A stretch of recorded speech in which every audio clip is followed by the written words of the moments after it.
আচ্ছা, এখন আমরা দেখব আদেশ 13তে কি বলা হয়েছে। এখানে মোট বিধি রয়েছে 11টি। এখানে আলোচনা করা হয়েছে দলিল দাখিল, আটক ও ফেরত এই সম্পর্কে। আচ্ছা, এখানে আমরা দেখব প্রথমেই আদেশ 13-এর 3 বিধিতে বলা হয়েছে আদালত অপ্রাসঙ্গিক বা অগ্রহণযোগ্য দলিল অগ্রাহ্যের হেতু রেকর্ডপূর্বক অগ্রাহ্য করতে পারবেন। অর্থাৎ যদি আদালতে কোনো দলিল সাবমিট করা হয়, তাহলে সেই দলিলটি যদি আদালত মনে করে, আদালত যদি দেখে যে দলিলটি অপ্রাসঙ্গিক, শুধু শুধু দেওয়া হয়েছে, এটার কোনো দরকারই নেই, তাহলে সেই দলিলটি সে গ্রহণ নাও করতে পারে। আবার যদি এমন হয় যে দলিলটি সাবমিট করা হয়েছে সেই দলিলটি ঠিক নেই বা অগ্রহণযোগ্য, সেক্ষেত্রে আদালত যেটি করবে সেটি হচ্ছে যে কেন কোনো একটি দলিল আদালতে গ্রহণ করা হলো না, অথবা কেন একটি দলিল আদালতে অপ্রাসঙ্গিক হলো, সেই কারণটি লিপিবদ্ধ করে তা বাদ দিয়ে দেওয়া বা অগ্রাহ্য করা। তারপরে আদেশ 13-এর 4 বিধিতে বলা হয়েছে সাক্ষ্যে গৃহীত দলিলের উপর নিম্নবর্ণিত বিষয়গুলো পৃষ্ঠ লেখ হবে। অর্থাৎ যেই দলিল গ্রহণ করা হলো সেই দলিলের ব্যাপারে নিম্নলিখিত বিষয়গুলো লিপিবদ্ধ থাকতে হবে।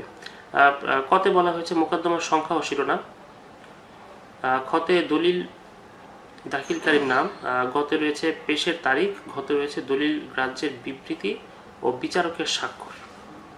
অর্থাৎ এই বিষয়গুলো লিপিবদ্ধ করা হবে যেই দলিলগুলো গ্রহণ করা হচ্ছে সেই দলিলগুলোর ব্যাপারে। আদেশ 14-তে মোট বিধি রয়েছে 8টি। আদেশ 14 খুবই গুরুত্বপূর্ণ একটি আদেশ। এই আদেশের মূল বিষয় হচ্ছে বিচার্য বিষয়। বিচার্য বিষয়ের উপরে কিছু গুরুত্বপূর্ণ তথ্য এখানে আলোচনা করা হয়েছে। প্রথমে বলা হয়েছে বাদী আর্জিতে যাহা দাবি করে এবং বিবাদী তাহার লিখিত জবাবে যেটি অস্বীকার করে তাহাকে বলা হয় বিচার্য বিষয়। অর্থাৎ বিচার্য বিষয়ের উপরে এই আদেশটি আলোচনা করা হয়েছে এবং প্রথমেই বলে দেওয়া হয়েছে যে বিচার্য বিষয় জিনিসটি কি, কাকে আমরা বিচার্য বিষয় বলবো, সেটি প্রথমে বলে দেওয়া হয়েছে। আমরা খুব সহজ করে শিখব। ধরি এ বি এর বিরুদ্ধে দেওয়ানি মোকদ্দমা দায়ের করেছে।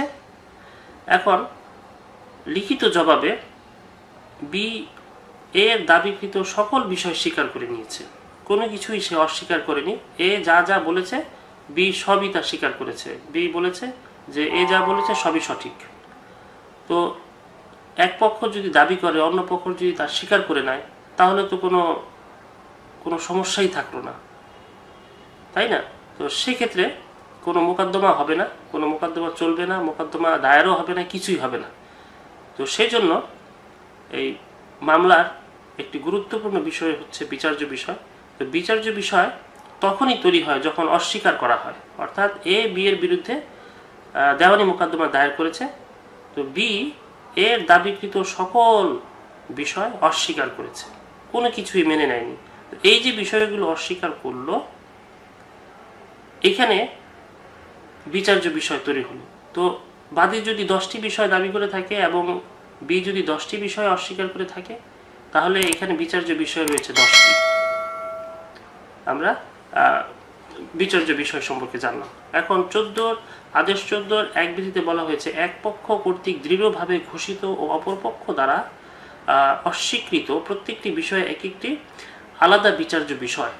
অর্থাৎ আমি এইমাত্র বললাম যে এ বি এর বিরুদ্ধে দেওয়ানি মোকদ্দমা দায়ের করেছে।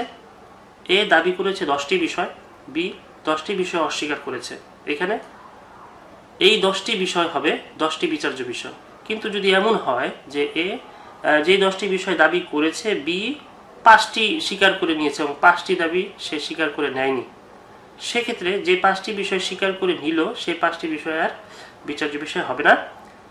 যে 5টি বিষয় স্বীকার করে নেয়নি, অস্বীকৃতি জানিয়েছে, সেই 5টি বিষয় হবে 5টি বিচার্য বিষয়। এখানে বিচার্য বিষয়ের ব্যাপারে 2টি প্রকার আলোচনা করা হয়েছে। দুটি বিচার্য বিষয় 2 প্রকার।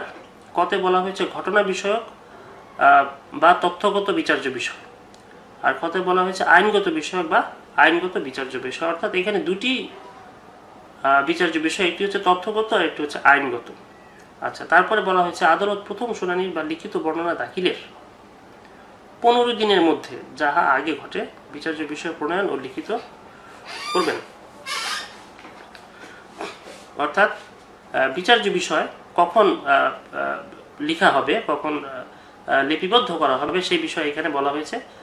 প্রথমে বলা হয়েছে যে প্রথম শুনানির বা লিখিত বর্ণনা দাখিলের, অর্থাৎ প্রথম শুনানি যেদিন হয়েছে তার 15 দিনের ভিতরে অথবা লিখিত বর্ণনা দাখিল করার পর 15 দিনের ভিতরে। এখন এই দুটি বিষয়ের মধ্যে যেটি আগে হয়েছে, যদি প্রথম শুনানি আগে হয় তাহলে তার 15 দিনের ভিতরে, আবার যদি লিখিত বর্ণনা দাখিল আগে হয় তাহলে তার 15 দিনের ভিতরে, যেটি আগে করবে সেটির 15 দিনের ভিতরে বিচার্য বিষয় প্রণয়ন ও লিখিত করতে হবে।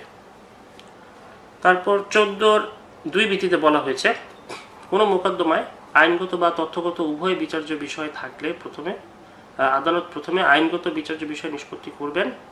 আইনগত বিচার্য বিষয় নিষ্পত্তি না হওয়া পর্যন্ত তথ্যগত বিচার্য বিষয় স্থগিত থাকবে। অর্থাৎ আমরা একটু আগে দেখে আসলাম যে বিচার্য বিষয় দুই প্রকার, একটি হচ্ছে তথ্যগত বিচার্য বিষয় আর একটি হচ্ছে আইনগত বিচার্য বিষয়। এখন যদি এমন হয় কোনো একটি মোকদ্দমায় বিচার্য বিষয় দুই ধরনের বিচার্য বিষয়ই উত্থাপিত হয়েছে, অর্থাৎ তথ্যগত বিচার্য বিষয়ও রয়েছে আবার আইনগত বিচার্য বিষয়ও সেখানে রয়েছে, তাহলে সেক্ষেত্রে কী হবে? সেক্ষেত্রে প্রথমে আইনগত বিচার্য বিষয় নিষ্পত্তি করতে হবে। আইনগত বিচার্য বিষয় সমাধান না হওয়ার আগ পর্যন্ত তথ্যগত বিচার্য বিষয় স্থগিত থাকবে। আদেশ 14(3) বিধিতে বলা হয়েছে আদালত 3টি বিষয় হতে বিচার্য বিষয় প্রণয়ন করবেন। আচ্ছা, সেই 3টি বিষয় কি? কোন 3টি বিষয় হতে আদালত বিচার্য বিষয় বের করে আনবেন? সেই 3টি বিষয় হচ্ছে, প্রথমেই বলা হয়েছে অভিযোগ সমূহ। যেই অভিযোগ দায়ের করে মোকদ্দমা করা হয়েছে সেই অভিযোগ থেকে আদালত বিচার্য বিষয় প্রণয়ন করবেন। খতে বলা হয়েছে লিখিত জবাব সমূহ, অর্থাৎ বাদী মোকদ্দমা দায়ের করেছে, বিবাদী লিখিত জবাব দাখিল করেছে। এখন এই যে লিখিত জবাব বিবাদী দাখিল করেছে, এই লিখিত জবাব থেকেও আদালত চাইলে বিচার্য বিষয় প্রণয়ন করতে পারেন।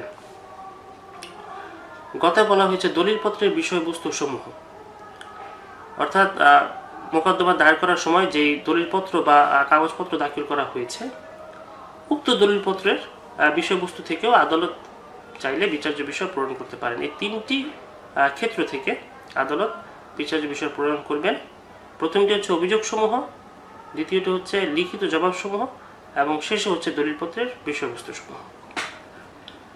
তারপর আদেশ 14(5) বিধিতে বলা হয়েছে আদালত ডিক্রি প্রদানের পূর্বে যে কোনো সময় প্রণীত বিচার্য বিষয় সংশোধন করতে পারেন, অতিরিক্ত বিষয় প্রণয়ন করতে পারেন এবং ভ্রান্তভাবে প্রণীত বিচার্য বিষয় কর্তন করতে পারেন। এটি অত্যন্ত সহজ একটি বিধি। আদালতকে সব ধরনের ক্ষমতাই দেওয়া হয়েছে, আদালত যাতে বিচারটা সুষ্ঠুভাবে করতে পারে, নিষ্পত্তি যাতে সে ন্যায্যভাবে সে নিষ্পত্তি করতে পারে, সেই জন্য তাকে সকল ধরনের ক্ষমতা প্রদান করা হয়েছে।